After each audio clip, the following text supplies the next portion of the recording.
إن الحمد لله نحمده ونستعينه ونستغفره ونعوذ بالله من شرور أنفسنا ومن سيئات أعمالنا من يهده الله فلا مضل له ومن يضلله فلا هادي له وأشهد أن لا إله إلا الله وحده لا شريك له وأشهد أن محمدًا عبده ورسوله أرسله بالحق بشيرا ونذيرا وداعيا إلى الله بإذنه وسراجا منيرا أما بعد فأعوذ بالله من الشيطان الرجيم بسم الله الرحمن الرحيم يا أيها الذين آمنوا اتقوا الله حق تقاته ولا تموتن إلا وأنتم مسلمون وقال الله سبحانه وتعالى يا أيها الناس اتقوا ربكم الذي خلقكم من نفس واحدة وخلق منها زوجها وبث منهما رجالا كثيرا ونساء واتقوا الله الذي تساءلون به والأرحام إن الله كان عليكم رقيبا وقال الله سبحانه وتعالى ليس البر أن تولوا وجوهكم قبل المشرق والمغرب ولكن البر من آمن بالله وقال رسول الله صلى الله عليه وسلم فإن أصدق الحديث كتاب الله وأحسن الهدي هدي محمد صلى الله عليه وسلم وشر الأمور محدثاتها وكل محدثة بدعة وكل بدعة ضلالة وكل ضلالة في النار أو كما قال عليه الصلاة والسلام আলহামদুলিল্লাহ আল্লাহ সুবহানাহু ওয়া তাআলা দরবারে শুকরিয়া জ্ঞাপন করছি যেই মহান রব্বুল আলামিনের অশেষ মেহেরবানিতে জুমার দিনে জুমার সালাতের জন্য খুতবা শোনার জন্য আগে আগে মসজিদে আসতে পেরেছি এই জন্য বলি আলহামদুলিল্লাহ। দুরূদ ও সালাম বর্ষিত হোক মুহাম্মদ সাল্লাল্লাহু আলাইহি ওয়াসাল্লামের প্রতি। আল্লাহুম্মা সাল্লি আলা মুহাম্মদ আল্লাহুম্মা বারিক আলা মুহাম্মদ। সম্মানিত মুসল্লিয়ান ইকরাম, আল্লাহ সুবহানাহু ওয়া তাআলা আমাদেরকে উদ্দেশ্য করে বলেছেন ইয়া আইয়ুহাল্লাযীনা আমানু, হে ঈমানদারগণ, ইত্তাকুল্লাহ, তোমরা আল্লাহকে ভয় করো, হাক্কা তুকাতিহি, যথাযথ ভয়, যেভাবে ভয় করা উচিত, ওয়ালা তামুতুন্না ইল্লা ওয়া আনতুম মুসলিমুন, আর মুসলিম অবস্থা ছাড়া তোমরা কেউ মৃত্যুবরণ করো না। মহান রব্বুল আলামিনের কাছে প্রার্থনা করছি মহান রব্বুল আলামিন যেন আমাদেরকে মৃত্যুর আগ পর্যন্ত সঠিক ইসলামের উপরে অটল থাকার তৌফিক দান করেন। সম্মানিত মুসল্লিয়ান ইকরাম, মুহররম মাস চলছে। আরবি বছরের প্রথম মাস মুহররম মাস। মুহররম মাসের ফজিলত আল্লাহ রাসূল সাল্লাল্লাহু আলাইহি ওয়াসাল্লাম বলেছেন রমাদানের পরে অন্যান্য মাসের তুলনায় মুহররমের প্রথম দশকে মুহররমের সিয়াম হলো আল্লাহ সুবহানাহু ওয়া তাআলার কাছে সবচেয়ে প্রিয়। মুহররমের অনেক ফজিলত। আরবি মাস গণনা রাখা এটি ফরজে কিফায়া। মুসলমানদের মধ্যে কিছু সংখ্যক লোক আরবি মাস সম্পর্কে জানতেই হবে। এর সাথে সংশ্লিষ্ট আছে অনেক ইবাদত, রমাদান, হজ। এজন্য আরবি মাসের হিসাব রাখতে হবে। দুঃখজনক হলেও সত্যি আমাদের মধ্যে অনেকেই আরবি মাসের নামও জানে না, কি মাস চলছে সে সম্পর্কে অবগত নয়। আল্লাহ সুবহানাহু ওয়া তাআলা আমাদের ভুল ত্রুটিগুলোকে ক্ষমা করে দেন। আজকের আমাদের জুমার খুতবার আলোচ্য বিষয় তাওহীদ, আরকানুল ঈমান, ঈমানের রকমসমূহ। বছরের শুরুতেই আপনাদেরকে স্মরণ করিয়ে দিতে চাই আল্লাহ সুবহানাহু ওয়া তাআলার একাকত্ব, তার একাত্মবাদের স্বীকৃতি বলতে কি বোঝায়, আমাদের মধ্যে কোনো ধরনের ত্রুটি আছে কিনা। আল্লাহ সুবহানাহু ওয়া তাআলা ইরশাদ করেন লাইসাল বিররা আন তুওয়াল্লু ওয়ুজুহাকুম কিবালাল মাশরিকি ওয়াল মাগরিব, পশ্চিম দিকে পূর্ব দিকে মুখ ফেরানোর মধ্যে কোনো নেকি নেই, কোনো ফজিলত নেই। কে পশ্চিমে মুখ করলো, কে পূর্ব দিকে মুখ করলো, এর মধ্যেই ফজিলত নয়। ফজিলত হলো ওয়ালাকিন্নাল বিররা, নেকি হলো মান আমানা বিল্লাহি, যে ব্যক্তি এক আল্লাহর প্রতি ঈমান রাখবে, ওয়াল ইয়াউমিল আখিরি, আখিরাতের প্রতি ঈমান রাখবে, ওয়াল মালাইকাতি, মালাইকা ফেরেশতাদের প্রতি ঈমান রাখবে, ওয়াল কিতাবি, আল্লাহ সুবহানাহু ওয়া তাআলার পক্ষ থেকে নাযিলকৃত সকল কিতাবের প্রতি ঈমান রাখবে, ওয়ান নাবিয়্যিন, সকল নবীদের প্রতি ঈমান রাখবে, ওয়া আতাল মালা আলা হুব্বিহি যাবিল কুরবা, ধন সম্পদের মধ্যে ভালোবাসা মোহাব্বত টান থাকার পরেও নিকট আত্মীয়দের দান করবে, ওয়াল ইয়াতামা, ইয়াতিমদেরকে দিবে, ওয়াল মাসাকিন, মিসকিনদেরকে দিবে, ওয়াবনাস সাবিল, যারা পথিক আছে তাদেরকেও দিবে, ওয়াসাইলিন, যারা চায় ভিক্ষুক তাদেরকেও দিবে,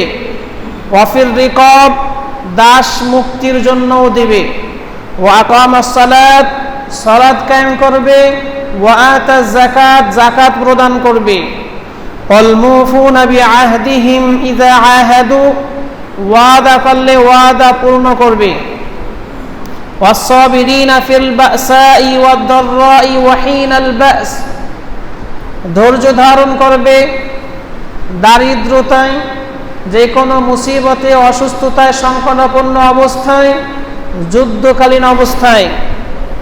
উলাইকাল্লাযীনা সাদাকু, এরাই হলো সত্যবাদী ঈমানের ক্ষেত্রে, ওয়া উলাইকা হুমুল মুত্তাকুন, আর এরাই হলো মুত্তাকিন, পরহেজগার। আল্লাহ সুবহানাহু ওয়া তাআলা এই আয়াতে প্রথমে বলে দিয়েছেন লাইসাল বিররা আন তুওয়াল্লু ওয়ুজুহাকুম কিবালাল মাশরিকি ওয়াল মাগরিবি, পূর্ব দিকে আর পশ্চিম দিকে মুখ ফেরানোতে কোনো ফজিলত নেই। এই কথা কেন বললেন? সেই সময়ে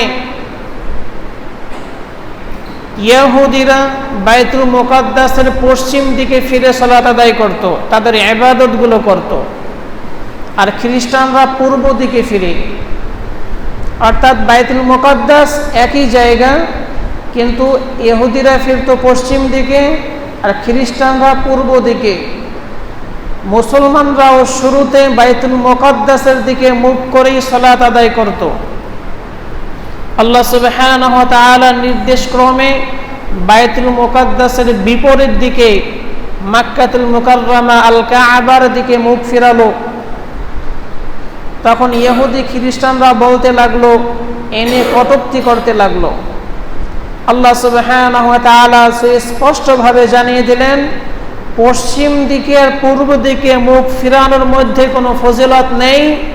ফজিলত হলো নির্দিষ্ট জিনিসগুলো সম্পর্কে সঠিক ঈমান রাখা, তাওহীদের ঈমান ঠিক করা, আখিরাত সম্পর্কে সঠিক বিশ্বাস রাখা, মালাইকাদের প্রতি সঠিক বিশ্বাস রাখা, এবং আল্লাহ সুবহানাহু ওয়া তাআলা যে কিতাবগুলো নাজিল করেছেন তার প্রতি বিশ্বাস রাখা, নবীদের প্রতি বিশ্বাস রাখা, অর্থাৎ কয়েকটি বিশ্বাস, আকীদা ঠিক করা। এরপরে আল্লাহ সুবহানাহু ওয়া তাআলা কয়েকটি আমলের কথা বলেছেন। এরপরে মানুষের চারিত্রিক কতগুলো বৈশিষ্ট্যের কথা বলেছেন, এর মধ্যেই হলো ফজিলত। আমরা কাবার দিকে মুখ করি, এটি এই জন্য করি, এর একমাত্র লক্ষ্য হলো যে মুসলমান জাতিকে জাতি হিসেবে একমুখী করা, সবার কেন্দ্রকে এক করা, এক জায়গায় করা। সারা বিশ্বের যে যেখানেই থাকুক না কেন, কাবার দিকে মুখ করে সালাত আদায় করি। কার জন্য? আল্লাহ সুবহানাহু ওয়া তাআলার জন্য। আল্লাহ সুবহানাহু ওয়া তাআলার যতদিন হুকুম ছিল বাইতুল মুকাদ্দাসের দিকে মুখ করে সালাত আদায় করা, ততদিন করেছি। এরপরে হুকুম হয়েছে কাবার দিকে ফেরা, কাবার দিকে ফিরেছি। এর একমাত্র উদ্দেশ্য হলো আল্লাহ সুবহানাহু ওয়া তাআলার হুকুমকে বাস্তবায়ন করা। ঈমানকে ঠিক করা, এরপরে আমল এবং চারিত্রিক বৈশিষ্ট্য। আরকানুল ঈমান হলো 6টি। কয়টি জিনিসের প্রতি আবশ্যকীয় ঈমান রাখা? অবশ্যই ঈমান রাখতে হবে, নির্ভেজাল ঈমান রাখতে হবে। কয়টি জিনিস? 6টি। আমানতু বিল্লাহি ওয়া মালাইকাতিহি ওয়া কুতুবিহি ওয়া রুসুলিহি ওয়াল ইয়াউমিল আখির। কোরআনে আয়াতে এই পর্যন্ত আসলো। আল্লাহ রাসূল সাল্লাল্লাহু আলাইহি ওয়াসাল্লাম হাদিসে বলেছেন, আন তুমিনা বিল্লাহি ওয়া মালাইকাতিহি ওয়া কুতুবিহি ওয়া রুসুলিহি ওয়াল ইয়াউমিল আখির ওয়া তুমিনা বিল কদরি খাইরিহি ওয়া শাররিহি। তাকদীরের ভালো মন্দের প্রতি বিশ্বাস স্থাপন করা, এটিও আরকানুল ঈমানের অন্তর্ভুক্ত। তাকদীরের প্রতি ঈমান রাখা এটি অতীব জরুরি। আল্লাহ রাসূল সাল্লাল্লাহু আলাইহি ওয়াসাল্লাম বললেন, হাল তাদরুনা মাল ঈমানু বিল্লাহ, তোমরা কি জানো আল্লাহর প্রতি ঈমান আনা বলতে কি বোঝায়? আল্লাহর প্রতি ঈমান আনা কি? আল্লাহ রাসূল সাল্লাল্লাহু আলাইহি সাল্লাম নিজেই উত্তর দিচ্ছেন, শাহাদাতু আল্লা ইলাহা ইল্লাল্লাহ, এই সাক্ষ্য দেয়া যে আল্লাহ ছাড়া সত্যিকার কোনো মাবুদ নেই, আল্লাহ ছাড়া সত্যিকারের কোনো ইলাহ নেই।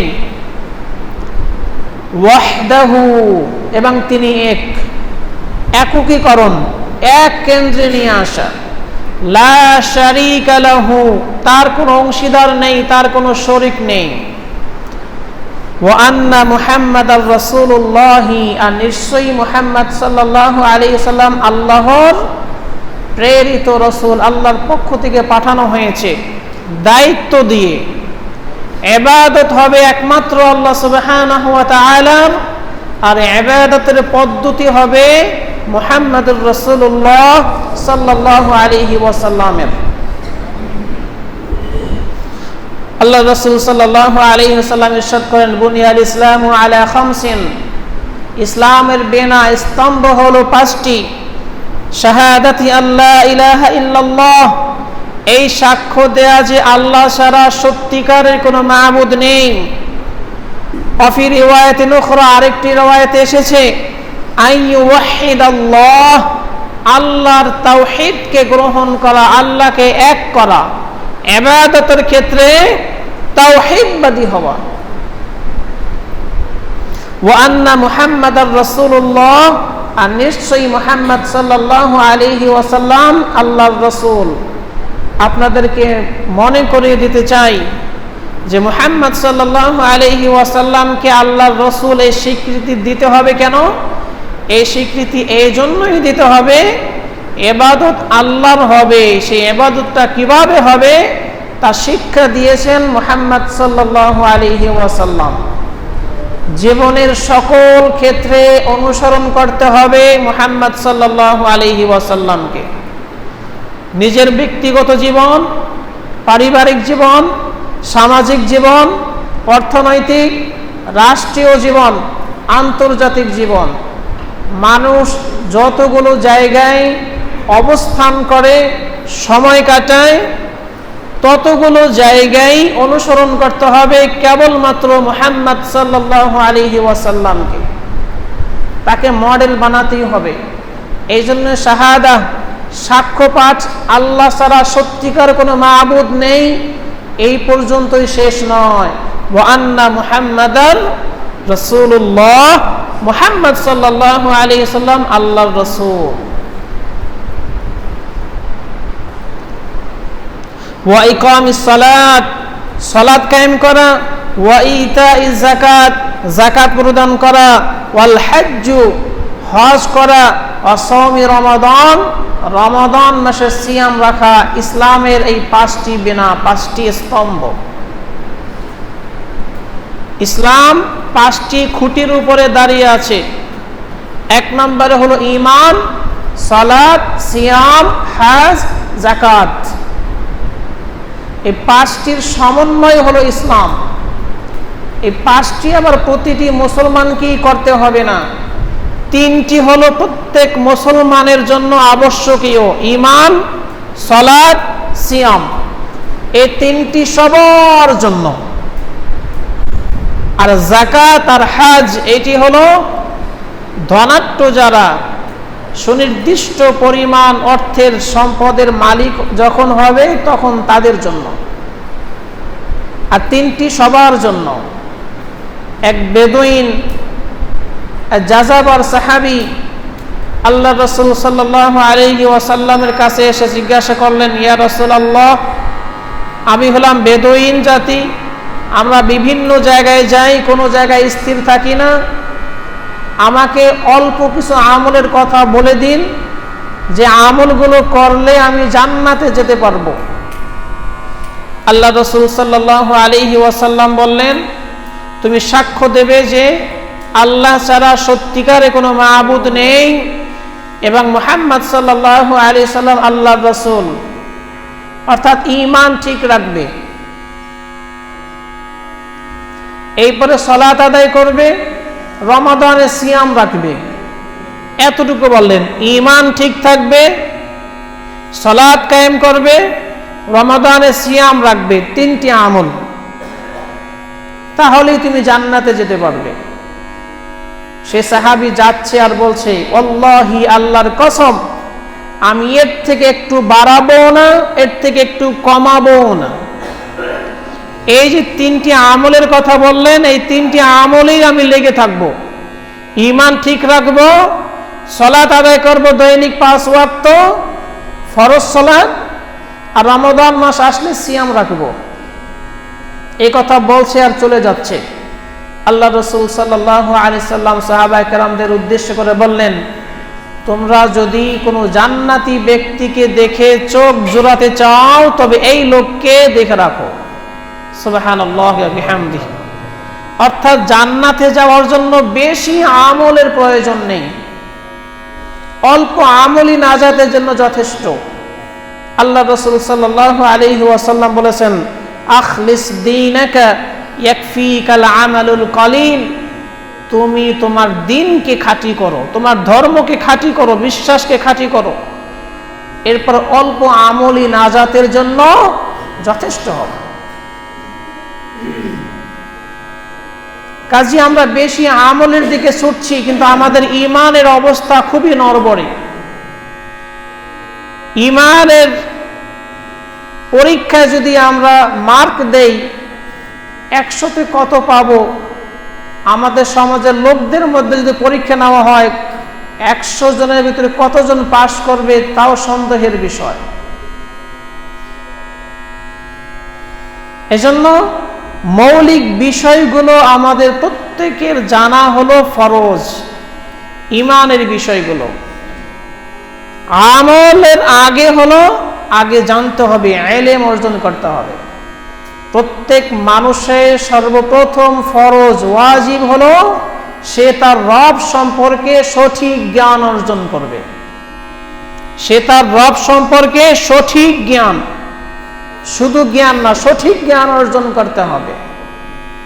ফা'লাম আন্নাহু লা ইলাহা ইল্লাল্লাহ, তুমি জেনে নাও, তুমি জ্ঞান অর্জন করো যে আল্লাহ ছাড়া সত্যিকারের কোনো মাবুদ নেই। এ সম্পর্কে তুমি জ্ঞান অর্জন করো।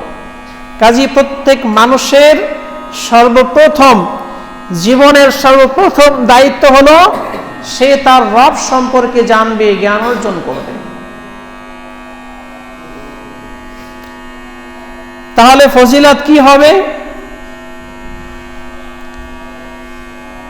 আল্লাহ রাসূল সাল্লাল্লাহু আলাইহি ওয়াসাল্লাম মক্কার সকল লোকদেরকে ডেকে ডেকে এক পাহাড়ের চূড়ায় উঠে ডাক দিয়ে বললেন, তোমরা শুধু বলো কুলু লা ইলাহা ইল্লাল্লাহ ইয়া আইয়ুহান নাস, হে মানব জাতি, কুলু লা ইলাহা ইল্লাল্লাহ, তোমরা এই কথা বলো যে লা ইলাহা ইল্লাল্লাহ, আল্লাহ ছাড়া সত্যিকারের কোনো মাবুদ নেই, তুফলিহুন, তাহলেই তোমরা সফল কাম হয়ে যাবে। লা ইলাহা ইল্লাল্লাহর সাক্ষ্য দিলেই মানুষ সফল কাম হয়ে যাবে। এটি বলেছেন মুহাম্মদ সাল্লাল্লাহু আলাইহি ওয়াসাল্লাম।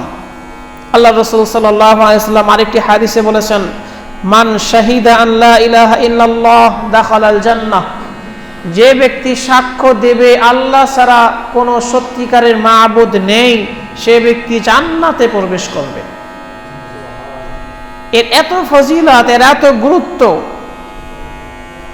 মান শাহিদা আল্লা ইলাহা ইল্লাল্লাহ দাখালাল জান্নাহ, যে ব্যক্তি সাক্ষ্য দেবে লা ইলাহা ইল্লাল্লাহ, সে ব্যক্তি জান্নাতে প্রবেশ করবে। ওয়া আন্না মুহাম্মাদার রাসূলুল্লাহ, এবং মুহাম্মদ সাল্লাল্লাহু আলাইহি সাল্লাম আল্লাহর রাসূল। হারামাল্লাহু আলাইহিন নার, তার প্রতি আল্লাহ সুবহানাহু ওয়া তাআলা তার থেকে জাহান্নামকে হারাম করে দিবেন।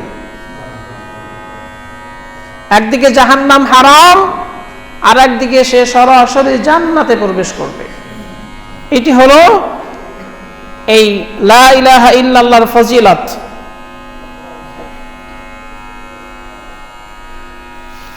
লা ইলাহা ইল্লাল্লাহ বলতে কি বোঝায়? যেই সমাজে আল্লাহর রাসূল সাল্লাল্লাহু আলাইহি সাল্লাম লা ইলাহা ইল্লাল্লাহ এই একটি বাক্য বলার কারণে সমাজ থেকে আলাদা হয়ে গিয়েছেন, যেই সমাজের লোকদেরকে লা ইলাহা ইল্লাল্লাহ বলি বুঝতেন, সেই সমাজের জন্য লা ইলাহা ইল্লাল্লাহর দাওয়াতই যথেষ্ট ছিল। আল্লাহ রাসূল সাল্লাল্লাহু আলাইহি ওয়াসাল্লাম মক্কার সকল লোকদেরকে ডেকে যখন লা ইলাহা ইল্লাল্লাহ বলতে বললেন, সেই সময়ে আবু লাহাব হাতে পাথর নিয়ে বলেছিল, তাব্বাল্লাকা ইয়া মুহাম্মদ, হে মুহাম্মদ তোমার ধ্বংস হোক, নাউযুবিল্লাহি মিন যালিক।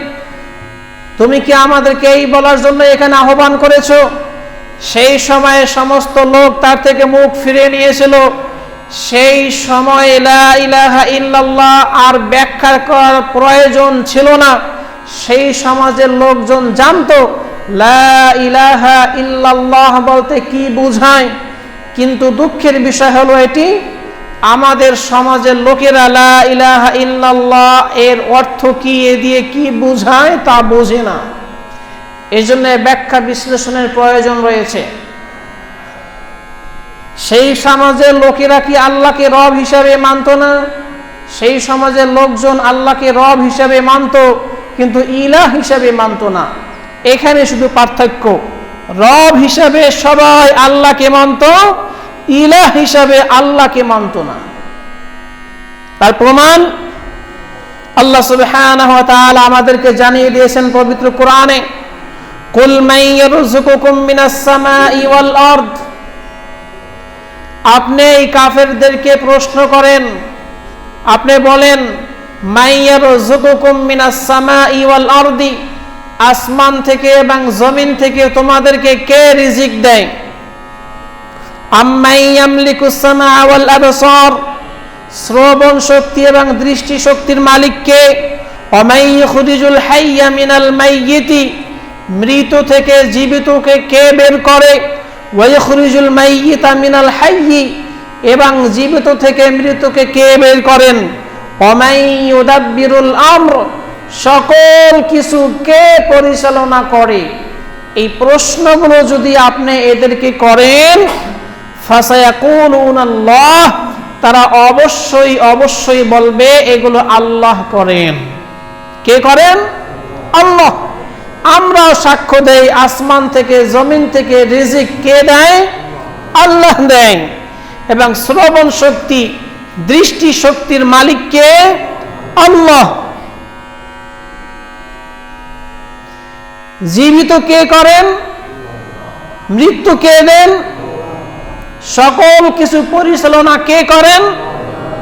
মক্কার কাফিররাও এই সাক্ষ্যই দিত বলেই আল্লাহ সুবহানাহু ওয়া তাআলা আমাদেরকে জানিয়ে দিয়েছেন।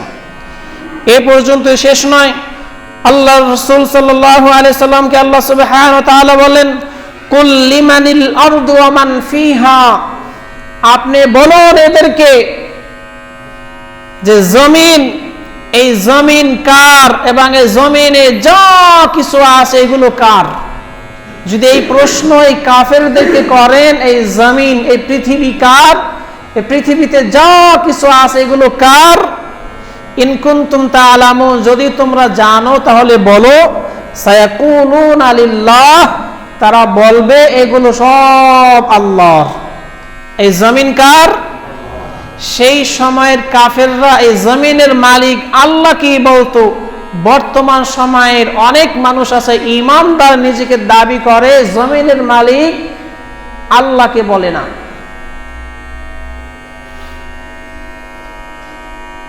আল্লাহ সুবহানাহু ওয়া তাআলা এরপরে বলেছেন, কুল আফালা তাত্তাকুন, তোমরা যেগুলো স্বীকার করো এরপরও তোমরা কি ভয় করবে না? কুল মার রাব্বুস সামাওয়াতিস সাবঈ ওয়া রাব্বুল আরশিল আযীম, আপনি এদেরকে জিজ্ঞাসা করেন 7 আসমান সমূহ এগুলোর রব এবং এই আরশে আজিমের রব কে? সায়াকুলুনা লিল্লাহ, তারা বলবে অবশ্যই অবশ্যই আল্লাহ। কুল মান বিয়াদিহি মালাকুতু কুল্লি শাইইন, আপনি যদি এদেরকে জিজ্ঞাসা করেন সার্বভৌমত্বের মালিক কে, ভালো করে বুঝেন। কুল মান বিয়াদিহি, কার হাতে? মালাকুতু কুল্লি শাইইন, এই সকল সার্বভৌমত্ব কার হাতে? ওয়া হুয়া ইউজিরু, এবং তিনি এগুলো সব সমাধান করেন। ওয়ালা ইউজারু আলাইহি, তার উপরে কেউ করে না, তিনি সব করেন। সায়াকুলুনা লিল্লাহ, তারা বলবে এগুলো সব আল্লাহই করেন। কুল ফাআন্না তুসহারুন, তুমি বলো তারপরেও তোমরা কি বিভ্রান্ত হবে? তারপরেও কি তোমরা এক একজন এক এক দিকে ছুটবে? অর্থাৎ রুবুবিয়াত, রব হওয়ার ক্ষেত্রে তারা সকলেই আল্লাহকে, এই যতগুলো কথা আসলো আমরা যেরকম এগুলোকে এক আল্লাহকেই স্বীকার করি, তারাও আল্লাহকেই স্বীকার করত। তারপরেও তারা কাফের কেন? তারপরেও তারা কাফের কেন, এই কথার উত্তর আপনাদেরকে আমি দিচ্ছি। রব হওয়ার জন্য 4টি বৈশিষ্ট্য দরকার। রব হওয়ার জন্য কয়টি বৈশিষ্ট্য দরকার? 1 নম্বরে সৃষ্টি করা। সৃষ্টিকর্তা হিসেবে পৃথিবীতে যত মানুষ আছে, যে কোনো ধর্মের মানুষ আছে, অধিকাংশ মানুষ বিশ্বাস করে সৃষ্টিকর্তা একজন। সৃষ্টিকর্তা কয়জন? এক এক গোষ্ঠী এক এক নামে ডাকে, কিন্তু একজনকেই ডাকে। আমরাও একজনই বলি, তিনি হলেন আল্লাহ সুবহানাহু ওয়া তাআলা, তিনি হলেন খালিকুন ওয়া হুয়া খালিকু কুল্লি শাইইন, তিনি সব কিছু সৃষ্টি করেছেন। 1 নম্বর বৈশিষ্ট্য, এই বৈশিষ্ট্য সবাই স্বীকার করে। 2 নম্বর বৈশিষ্ট্য, এগুলো পরিচালনা কে করেন? অমাই ইউদাব্বির, কে এগুলোকে পরিচালনা করেন? মক্কার কাফেররা সহ বর্তমান সময়ের যত কাফের আছে তারাও অধিকাংশ মানুষ স্বীকার করে চন্দ্র, সূর্য, গ্রহ, নক্ষত্র সকল কিছু পরিচালনা একজনই করেন। মুসলমানদের মধ্যে কিছু শ্রেণীর মানুষ বিশ্বাস করে জমিনের এক এক জায়গা পরিচালনা করে এক এক কুতুব। মক্কার কাফেররা এদিকে তাদের থেকে ভালো বিশ্বাসী ছিল। তারা বলতো না, আকাশ সমূহ এবং জমিন সব কিছু পরিচালনা করে একজন, তিনি হলেন কে? আল্লাহ। আর বর্তমান সময়ের কিছু মুসলমান নামধারী আছে, তারা বলে আসমান সমূহ সব পরিচালনা আল্লাহই করেন, তবে জমিনের কিছু কিছু জায়গা মানুষ পরিচালনা করে। তো সেই সময়ের কাফেরদের তুলনায় বর্তমানে নামধারী মুসলমানও অনেকাংশেই খারাপ, কিছু কিছু মানুষ। 2 নম্বর বৈশিষ্ট্য পরিচালনা। 3 নম্বর বৈশিষ্ট্য মালিকানা। আসমান সমূহ সহ জমিনে যা কিছু আছে সব কিছুর মালিকানা কার হাতে? আল্লাহ সুবহানাহু ওয়া তাআলার হাতে। সেই সময়ের কাফেররা এই বৈশিষ্ট্যের দিক থেকেও আল্লাহকেই স্বীকার করত। বর্তমান সময়ের কিছু মুসলমান নামধারী তারা এটা স্বীকার করে না। 4 নম্বর বৈশিষ্ট্য, সৃষ্টি করেছেন যিনি, পরিচালনা করেন তিনি, সব কিছুর মালিক তিনি। শুধু 3টি বৈশিষ্ট্যই নয়, এরপরে এগুলো পরিচালনা করার জন্য এক একজনকে, এক এক গোষ্ঠীকে, এক এক জাতিকে আল্লাহ সুবহানাহু ওয়া তাআলা এক এক রকমের দিক নির্দেশনা দিয়েছেন, অর্থাৎ বিধান দিয়েছেন। সূর্যকে একরকম বিধান দিয়েছেন, চন্দ্রকে আর এক রকম দিয়েছেন, তারকারাজিকে আর এক রকম দিয়েছেন, পৃথিবীতে বসবাস যারা করে মাছকে একরকম দিয়েছেন, পশু পাখিকে একরকম দিয়েছেন, এমনকি মৌমাছিকে আল্লাহ সুবহানাহু ওয়া তাআলা বিধান দিয়েছেন। আশরাফুল মাখলুকাত মানুষ, এই মানুষ জাতিকে আল্লাহ সুবহানাহু ওয়া তাআলা দিক নির্দেশনা দিয়েছেন, বিধান দিয়েছেন। সেটির নামই হলো হুকুমত। তার নামে কি? হুকুমত। কাজী সৃষ্টি করেছেন যিনি, সব কিছু পরিচালনা করেন তিনি, সব কিছুর মালিক তিনি, বিধানও দিবেন তিনি, বিধানও দিবেন তিনি, সব কিছুর বিধান দিয়েছেন। এই ক্ষেত্রে দুর্ভাগ্যজনকভাবে আমাদের সমাজের অনেক মানুষ হুকুমতের দৃষ্টিতে একমাত্র আল্লাহ সুবহানাহু ওয়া তাআলাকে রব হিসেবে স্বীকার করে না, রুবুবিয়তের ক্ষেত্রে তারা মানুষকেই মানুষের রব হিসেবে স্বীকৃতি দিচ্ছে। তা কি রকম? আল্লাহ বিধান দিয়েছেন একরকম, মানুষ মনে করেছে এই বিধান অনুযায়ী মানুষ বর্তমানে চলতে পারে না, এই বিধানকে পরিবর্তন করা দরকার। তারা বিধানকে পরিবর্তন করে মানুষকে দিয়েই, যেই মানুষগুলোকে দিয়ে এই বিধানকে পরিবর্তন করানো হচ্ছে, আল্লাহর সাথে সাথে সেই লোকগুলোকেও তার রুবুবিয়তের স্বীকৃতি দিচ্ছে। সেই লোকগুলোকেও তারা রব বানিয়ে নিয়েছে। সেটা ধর্মীয় দৃষ্টিকোণ থেকেও, সেটা রাষ্ট্রীয় ব্যবস্থা থেকেও। ধর্মীয় দৃষ্টিকোণ থেকে কি? আল্লাহ সুবহানাহু ওয়া তাআলা কিতাবে অনেক জিনিসকে হারাম করেছেন। পরবর্তীতে ইহুদি জাতিদের মধ্যে অসংখ্য প্রমাণ আল্লাহ সুবহানাহু ওয়া তাআলা কোরআনে দিয়েছেন। অসংখ্য হারাম বস্তুকে তারা ধর্মীয় গুরুদেরকে দিয়ে হালাল ঘোষণা দিয়ে হালাল হিসেবেই মেনে নিয়েছে। আল্লাহ সুবহানাহু ওয়া তাআলা বলেছেন, মানুষ মানুষকে রব হিসেবে মেনে নিয়েছে। আদি বিন হাতিম তাই, তিনি ইহুদি পণ্ডিত ছিলেন। তিনি এসে বললেন, ইয়া রাসূলুল্লাহ, আমরা তো আমাদের পণ্ডিতদেরকে রব বানাইনি। আহবার রুহবান আরবাবাম মিন দুনিল্লাহ, এই যে আয়াত, যে তাদের ধর্মীয় গুরুদেরকে রব বানিয়ে নিয়েছে, আমরা তো আমাদের ধর্মীয় গুরুদেরকে রব বানাইনি। আমি আয়াতটি বুঝতে পারলাম না। আল্লাহ রাসূল সাল্লাল্লাহু আলাইহি ওয়াসাল্লাম বললেন, তোমাদের কিতাবে এমন অনেক বিধান আছে যেগুলো হারাম, কিন্তু তোমাদের ধর্মীয় গুরুরা সেগুলোকে হালাল হিসেবে ঘোষণা দিয়েছে। তোমরা কি এখন হারাম মানো নাকি হালাল মানো?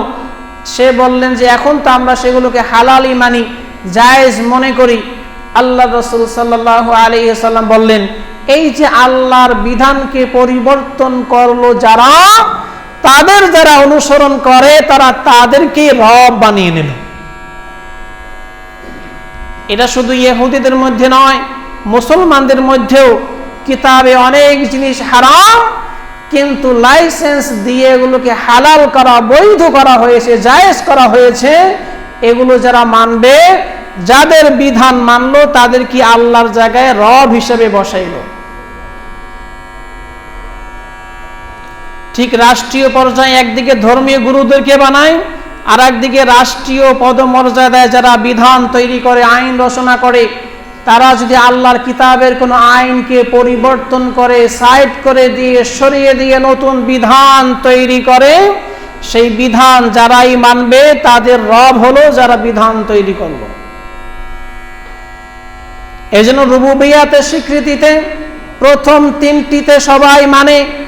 মুসলমানদের মধ্যে অনেকেই দ্বিতীয়টা, তৃতীয়টায় শিরিক করে, কিন্তু চতুর্থ জায়গায় গিয়ে অনেক মানুষ বর্তমান সময়ে শিরকে লিপ্ত রয়েছে।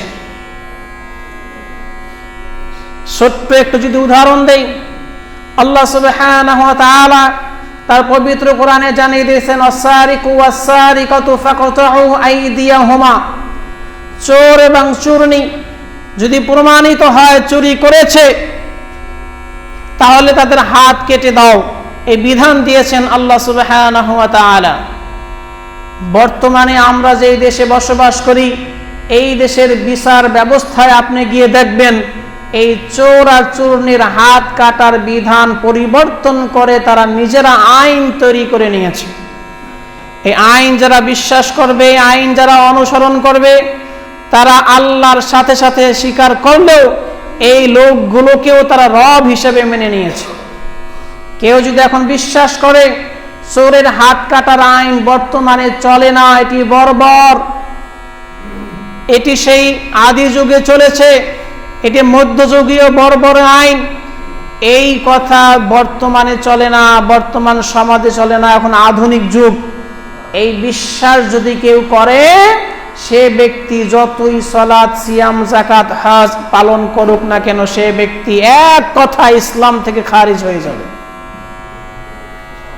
অসংখ্য ইসলামের বিধান এরকম আমাদের দেশের আইন ব্যবস্থা, বিচার ব্যবস্থা থেকে সরিয়ে দিয়ে নতুন আইন তৈরি করেছে। যারা করলো তারা হলো তাগুত, যারা অনুসরণ করবে তারা আল্লাহর সাথে তাদেরকে তাগুত, শিরক, অংশীদার স্থাপন করবে। এই জন্য আপনাদেরকে বলছি, আল্লাহ সুবহানাহু ওয়া তাআলা তাওহীদকে জেনে শুনে বুঝে মেনে নিয়ে আমল করতে হবে। অল্প আমলই আপনার নাজাতের জন্য যথেষ্ট হবে। যদি এই ক্ষেত্রে আমাদের জ্ঞানের ঘাটতি থাকে, যদি অলসতা থাকে, গাফিলতি থাকে, এরপরে না জানার অজুহাত পেশ করি, না জানার অজুহাত আল্লাহ সুবহানাহু ওয়া তাআলা গ্রহণ করবেন না। পৃথিবীর কত কিছু সম্পর্কে আমরা জ্ঞান অর্জন করলাম, কিন্তু আল্লাহ সুবহানাহু ওয়া তাআলার রুবুবিয়্যত সম্পর্কে, উলুহিয়্যত সম্পর্কে, জাতি, আসমা ওয়া সিফাত সম্পর্কে জ্ঞান অর্জন করলাম না। এরপরে নামাজ, রোজা, হজ, যাকাত যতই করি কোনো কাজে আসবে না। প্রথমে হলো আপনাকে তাওহীদের জ্ঞান অর্জন করতে হবে। আল্লাহ সুবহানাহু ওয়া তাআলা আমাদেরকে বুঝার, উপলব্ধি করার তৌফিক দান করুন। আমিন। ওয়া আখিরু দাওয়ানা আলহামদুলিল্লাহি রাব্বিল আলামিন। আলহামদুলিল্লাহি রাব্বিল আলামিন। আসসালাতু ওয়াসসালামু আলা রাসূলিন নবিয়্যিল কারীম। আম্মা বা'দ। আউযু বিল্লাহি মিনাশ শাইতানির রাজীম। বিসমিল্লাহির রাহমানির রহিম। ইন্নাল্লাহা ওয়া মালাইকাতাহু ইউসাল্লুনা আলান নাবিয়্য ইয়া আইয়ুহাল্লাযীনা আমানু সাল্লু আলাইহি ওয়া সাল্লিমু তাসলিমা। আল্লাহুম্মা সাল্লি আলা মুহাম্মাদিন ওয়া আলা আলি মুহাম্মাদ কামা সাল্লাইতা আলা ইব্রাহিম ওয়া আলা আলি ইব্রাহিম ইন্নাকা হামিদুম মাজিদ। সম্মানিত মুসল্লিয়ান ইকরাম, যে আলোচনা করতেছিলাম তাওহীদ, আল্লাহর প্রতি ঈমান, তাওহীদের স্বীকৃতি দেওয়া, রুবুবিয়্যতের কথা বললাম। রুবুবিয়্যতের ক্ষেত্রে মক্কার কাফেররা যতটুকু স্বীকৃতি দিত, বর্তমান সময়ের অনেক মুসলমান ততটুকু স্বীকৃতি দেয় না, অনেক কম। মক্কার লোকেরা কাফের কেন ছিল? উলুহিয়্যতের ক্ষেত্রে, ইলাহ হওয়ার ক্ষেত্রে, ইবাদত পাওয়ার উপযুক্ত একমাত্র আল্লাহ সুবহানাহু ওয়া তাআলা, এটা তারা মানত না। রুবুবিয়্যত তারা স্বীকৃতি দিত, মানত, কিন্তু ইবাদত পাওয়ার উপযুক্ত একমাত্র আল্লাহ সুবহানাহু ওয়া তাআলা এটি মানত না। এক্ষেত্রে তারা বিশ্বাস রাখত আল্লাহ সৃষ্টিকর্তা, আল্লাহ রিজিকদাতা, আল্লাহ সব কিছু লালন পালন করেন, আল্লাহ সব কিছুর মালিক, আল্লাহ বিধান দেন, কিন্তু আল্লাহকে পেতে হলে সরাসরি পাওয়া যায় না।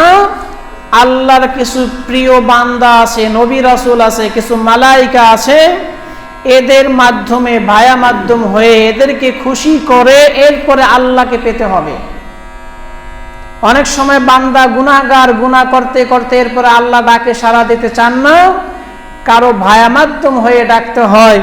এই ভায়া মাধ্যম বানাতে গিয়ে মক্কার কাফেররা 360টি ভায়া মাধ্যম বানিয়েছিল। কতটি? 360টি ভায়া মাধ্যম। এক একজনের মাধ্যমে এক একটা জিনিস আল্লাহর কাছ থেকে পাওয়া যায়। এক একজনের গুণ, বৈশিষ্ট্য, ক্ষমতা এক এক রকম। বর্তমান সময়ের হিন্দুরা যেরকম বিশ্বাস করে এক এক দেবতার এক এক ক্ষমতা, এক এক দেবতার মাধ্যমে এক এক জিনিস পাওয়া যায়, এজন্য অসংখ্য দেবতার পূজা তারা করে। মক্কার কাফেররাও এরকম অসংখ্য মূর্তি তারা বানিয়ে রেখেছিল। এমনকি জিব্রাইলের, মিকাইলের, ইসরাফিলের, মালাইকাদের, এমনকি নবী রাসূলদের, এমনকি সেই সময়ে যারা ভালো মানুষ ছিল তারা ইন্তেকাল করেছে, তাদের মূর্তি বানিয়ে তাদের মাধ্যমেই আল্লাহর কাছে পেতে চাইতো। অর্থাৎ ইবাদত কেবলমাত্র আল্লাহর জন্য না, এদেরও কিছু কিছু করে খুশি করে তারপর আল্লাহর থেকে পাওয়া যাবে, এই জন্য তারা কাফের। বর্তমান সময়ে হিসাব করলে এইরকম জনসংখ্যার বাংলাদেশে অভাব নেই। এগুলো যে ধরে ধরে আপনাদেরকে বলতে হয়, অনেক সময় প্রয়োজন। আপনাদেরকে নিজেদের ঈমানের তাগিদে নিজেদেরকে জেনে নিতে হবে। রুবুবিয়াতের ক্ষেত্রে বললাম, মক্কার কাফেররাও যেগুলো বিশ্বাস করত না, বর্তমান সময়ের মুসলমান নামধারীরা সেই জঘন্য বিশ্বাসী হয়ে গেছে। আর উলুহিয়াতের ক্ষেত্রে তো আরো অনেক রয়েছে। আল্লাহ তাআলা আমাদেরকে বোঝার তৌফিক দান করুন। আল্লাহ তাআলা আমাদেরকে পরিপূর্ণ তাওহীদ বুঝে অনুসরণ করার তৌফিক দান করুন। আল্লাহ সুবহানাহু ওয়া তাআলা আমাদেরকে মুওয়াহহিদ তাওহীদবাদী খাঁটি মুমিন হিসেবে কবুল করুন। আল্লাহ সুবহানাহু ওয়া তাআলা আমাদেরকে আমাদের যে জ্ঞানের ঘাটতি রয়েছে, ঘাটতিগুলোকে পূরণ করার তৌফিক দান করুন। আমাদের আমলগুলোকে সংশোধন করে দিন। আল্লাহ সুবহানাহু ওয়া তাআলা যেন আমাদেরকে মৃত্যুর আগ পর্যন্ত সঠিক ইসলামের উপরে অটল থাকার তৌফিক দান করেন। যত বাধা বিপত্তি ফিতনা ফাসাদ আসুক না কেন, আমাদের ঈমানের সামনে যেন এরা দাঁড়িয়ে আমাদের ঈমানকে যেন হরণ করতে না পারে, সেই তৌফিক দান করুন। আল্লাহ আমাদের ঈমানকে পরিপূর্ণ করে দিন। রব্বানা লা তুজিগ কুলুবানা বা'দা ইয হাদাইতানা ওয়া হাব লানা মিন লাদুনকা রাহমাতান ইন্নাকা আনতাল ওয়াহ্হাব। ইয়া আল্লাহ, সারা বিশ্বের নির্যাতিত নিপীড়িত মুসলমানদেরকে আপনি হেফাজত করেন। ইয়া আল্লাহ, আমাদের মধ্যে যারা অসুস্থ আছে আল্লাহ আপনি সুস্থতা দান করুন। ইয়া আল্লাহ, যারা ঋণগ্রস্ত রয়েছে ঋণ পরিশোধ করার তৌফিক দান করুন। যে যে অসুবিধার মধ্যে আছে আল্লাহ আপনি সকল অসুবিধাকে দূর করে দিন। আল্লাহ আমাদের শারীরিক ঈমানি কুওয়া বাড়িয়ে দিন। রব্বানা আতিনা ফিদ দুনিয়া হাসানাহ ওয়া ফিল আখিরাতি হাসানাহ ওয়া কিনা আযাবান নার। ওয়া ক্বালা আল্লাহু তাআলা ফাযকুরুনি আযকুরকুম ওয়াশকুরু লি ওয়া লা তাকফুরুন। আকিমুস সালাহ।